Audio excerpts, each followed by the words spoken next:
Bonjour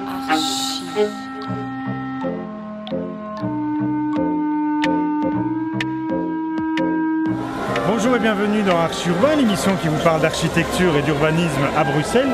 Je suis en compagnie d'Étienne Bruyère du bureau Montois Partners. Comment vas-tu, Étienne?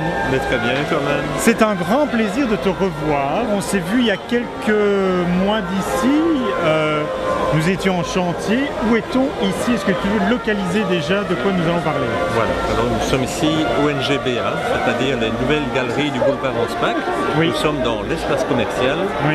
donc c'est aujourd'hui l'inauguration. Voilà, alors il y a quelques mois d'ici, je ne savais pas que ça s'appelait NGBA, mais aujourd'hui c'est moi qui vais te reprendre parce que ça ne s'appelle plus comme ça. Ça c'est le nom du projet, ça s'appelle Anspach tout court. Voilà, tout à fait. Alors on inaugure la galerie commerçante que l'on voit derrière nous. Est-ce que tu peux rappeler un peu le projet global? Voilà, alors le projet que nous avons réalisé ici, c'est un ensemble de 4 fonctions principalement. Donc il y a d'abord cette galerie commerciale qui traverse tout l'îlot, qui occupe l'entièreté du rez-de-chaussée et du premier étage. Il y a ensuite le casino de la ville de Bruxelles, donc, qui est en cours d'aménagement intérieur pour le moment, qui va occuper une grande partie des étages. Il y a un hôtel Pierre et Vacances associé à appelé Accor. maintenant Adagio. Voilà, absolument, tu sais tout déjà. Et il y a enfin une partie d'étage occupée par des appartements qui eux sont quasiment alors terminés. ça c'est ça le principe vraiment de toute cette reconversion. Donc au départ c'était un grand bazar, un grand magasin. Un supermarché. Depuis 1983, le projet a été abandonné. On s'est demandé ce qu'il fallait faire. La ville est allée voir Fortis Real Estate, ou en tout cas Fortis a rentré un projet. Et donc le projet gagnant est celui-ci. Voilà. Quels ont été les... Est-ce qu'il y a eu de gros problèmes au niveau de l'exécution du chantier? Oh, il y en a eu des tas. C'était un chantier très, très compliqué, très complexe. Complexe notamment... parce que vous êtes au centre-ville et qu'il n'y avait pas vraiment de lieu pour mettre... je sais pas moi, les matériaux, Pas beaucoup de place pour le chantier, en effet. Aussi avec un mélange de fonctions qui fait que c'est pas simple. Tout ça c'est une articulation qui fait qu'il n'y a pas vraiment un plateau standard, un endroit répétitif dans le projet. Il y a aussi le fait qu'il y a des maintiens de façade tout à fait. qui ont été restaurés, remis à jour dans le projet, ce qui complique fortement le chantier d'un point de vue technologique. Il faut maintenir tout en place, il faut arriver à tout remettre en état initial. On est ici dans un lieu où, juste en dessous, il y a la station Anspach, la station de Brouckère. Ouais. Donc il a fallu prévoir les entrées. Prévoir ou c'était une obligation? Mais disons que c'était une obligation. Une station de métro, ça ne se déplace pas comme ça ne s'interrompt pas non plus. Surtout en plein centre-ville comme ici, il y a un débit de personnes. Par exemple, au coin, dans le coin, justement, il y a toute une zone qui a été préservée durant le chantier avec des aménagements provisoires qui ont été installés de manière à ce que les utilisateurs du métro puissent circuler le plus librement possible et en toute sécurité. Ce qui n'est pas évident non plus dans un chantier de gros œuvres dans lequel on trimballe des tonnes au-dessus de la tête des gens. Alors, si vous voyez Étienne et moi-même un peu rouge, c'est parce que donc c'est l'inauguration de la galerie commerçante. Oui, ce n'est pas la grippe. C'est pas la grippe. Il y a 19 commerces au total. Je te propose qu'on aille boire un petit verre et qu'on regarde le spectacle parce qu'on nous annonce un beau spectacle. Ah oui, je l'attends avec impatience. Bon, à bientôt pour de nouvelles aventures alors. Quand tu veux. Bon, merci Étienne. Voilà. Christian, tu es échevin de l'urbanisme à la ville de Bruxelles. Oui. Tu n'as pas initié le projet de l'Anspach, c'était ton prédécesseur Henri Simons. Que penses-tu de ces décisions? Je pense que c'est une excellente décision parce que j'ai bien connu évidemment les galeries Anspach. Je suis un vieux bruxellois, on y allait avec maman, avec le bon maman, chercher les éclairs. Là. Puis j'ai connu effectivement la faillite et le trou noir, et donc il fallait faire quelque chose et je trouve que c'est une réussite. Oui. Et puis sur la galerie commerciale aussi, comme j'ai dit tout à l'heure, je trouve qu'elle n'écrase rien aux alentours. Oui. Elle va s'intégrer entre la rue Neuve et la rue des Fripiers, et donc je trouve ça un plus. Et bien entendu, on continue, nous, pouvoir public, à travailler sur tout l'espace tout autour.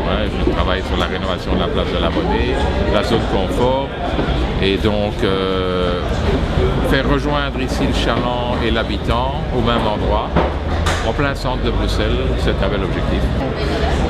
On n'est pas loin de la rue Neuve ici, où il n'y a pas un seul habitant. Pourtant, c'est quand même une rue qui est fort longue, tout est vide. C'est vraiment une volonté aujourd'hui de la ville de Bruxelles de se dire, quand on rénove, on garde une partie, on fait un effort pour que le dessus soit habité. Tout à fait, tout à fait. Bon, il y a quelques habitants à la rue Neuve, mais évidemment pas assez. Mais nous avons plusieurs projets et il y a quelques semaines, j'ai déposé devant le collège la première étape d'un projet de plus de 90 logements au-dessus du magasin dans la rue Neuve. Donc je crois que c'est un plus. Les habitants sont tout près de tout ce qu'ils ont besoin. Et puis évidemment, point de vue, je dirais, contrôle social et vie sociale dans la vie, c'est un plus aussi. Donc c'est vraiment une démarche que l'on fait de manière systématique. Évidemment, la rue Neuve, c'est difficile parce que ça a été un petit peu conçu à la limite le commercial au début comme ça. On n'a pas du tout pensé et on a vidé très directement tout ce qui était au-dessus. Si vous prenez par exemple la rue d'Ansart, qui est devenue tout à fait commerciale, on n'a pas du tout pensé vider les logements. On a mieux intégré ça dès le départ. La rue Neuve, on a un retard à rattraper, qui était un vieil urbanisme dans le temps où on disait vous venez acheter ici, puis vous allez habiter, vous rentrez en bagnole très loin. On a un retour en ville et on y travaille.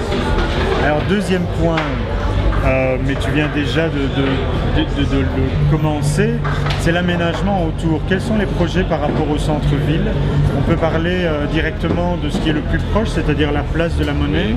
Donc tout à fait, ça c'est aussi un dossier que j'ai hérité de mon prédécesseur. On l'a continué, on l'a mis en route, on a gardé celui qui avait gagné le concours. Et donc qui est Benoît Moritz, accompagné d'un bureau spécifique aussi pour l'aménagement de la place de la Monnaie.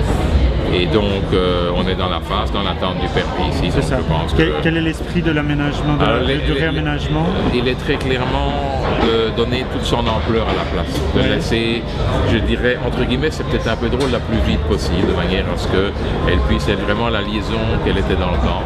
Et puis il faut aussi pas oublier qu'il y a pas mal d'activités sur cette place de la Monnaie qu'on veut maintenir. Et donc là, il y a une intégration forte. On intègre d'ailleurs ce qui est derrière le théâtre de la Monnaie. La rue Léopold va aussi devenir piétonnière. Dernier point dans les alentours, c'est les deux buildings qui sont juste à côté. Est-ce que tu trouves qu'ils sont bien intégrés dans la ville? Non, non seulement je trouve qu'il est plus intégré, mais il a vraiment formidablement vieilli. Et donc quand on rentre dans ce bâtiment, on a l'impression d'être complètement dépassé. En plus, ils sont implantés comme ça. Mais c'était bien à l'époque, mais pour moi, je les trouve plic-ploc, comme on dit à Bruxelles. Donc je pense qu'il faut vraiment essayer de revoir ça. Maintenant, est-ce qu'il faut les abattre pour ça? Pas nécessairement, mais il faut certainement les reconsidérer d'une autre manière. Mais en tout cas, la ville, on a lancé notre marché de promotion pour déménager. Je crois qu'on va avoir une image aussi pour notre administration qui est beaucoup plus conviviale et actuelle. Le tout, c'est de garder l'enthousiasme et la volonté d'avoir une vraie ville, c'est-à-dire mixte, comme le bâtiment ici, avec tout ce que ça implique. Et je crois que ça, c'est vraiment devenu un de nos objectifs qu'on va réussir. Bon, merci Christian. De rien. Merci. Alain, tu es chef de développement chez Fortis Real Estate. C'est aujourd'hui l'ouverture de l'ANSPAC. Tu en penses quoi? Ah ben, je suis content, hein. Je suis content, comme à chaque fois s'achève un projet immobilier. Hein. Il faut savoir que quand c'est fini, tout le monde dit ah, bah oui, c'est pas mal, etc. Mais il faut quand même se rendre compte qu'un projet immobilier, ça met 6 ans à se réaliser. Et ça part d'une idée, et puis après il faut concrétiser cette idée, il faut convaincre beaucoup de monde, il faut passer pas mal d'obstacles, d'embûches. Et quand on ouvre, bah, ça on se dit bon bah voilà c'est fini. Et quand on fait de l'immobilier commercial, c'est encore plus agréable, parce que là quand on ouvre au public. Et puis voilà. Les pouvoirs publics saluaient la rapidité des travaux, 18 mois. Oui. Est-ce que pour toi c'est quelque chose d'exceptionnel ou c'est quelque chose... C'est toujours trop long. C'est toujours trop long. C'est toujours trop long. C'est vrai que du point de vue du promoteur, le gros du travail est fait le jour où on commence à construire. Hein, et donc on a envie que ça soit fini le lendemain. Hein, mais bon, je plaisante. Ici, il faut quand même saluer le travail des architectes, des ingénieurs, tous les édificateurs et les entrepreneurs qui ont vraiment eu, je dirais, qui ont pris tous à cœur le challenge de réussir construire ça en 18 mois. Je pense que mon expérience, c'est quand on commence un projet, il est important que le promoteur puisse établir son programme sans penser à l'architecture. Qu'il puisse mettre sur une feuille de papier ce qu'il attend du projet. Et donc de laisser la créativité à l'architecte. Si on fait déjà cet exercice-là, eh bien on verra si l'architecte répond au programme oui ou non. Après ça, en ce qui concerne le choix esthétique, c'est peut-être ça que dont tu parles, c'est pas la qualité technique en elle-même, c'est les choix esthétiques. C'est clair que c'est un métier passionnant ce qu'on fait. Et c'est clair que le résultat va dépendre, je dirais, de la complicité, de la bonne entente entre le maître d'ouvrage et l'architecte. Et c'est vrai que quand ça se passe bien, ben c'est les meilleurs projets qui sortent. Maintenant qu'on a fait l'ANSPAC, il n'y a plus rien qui va nous résister.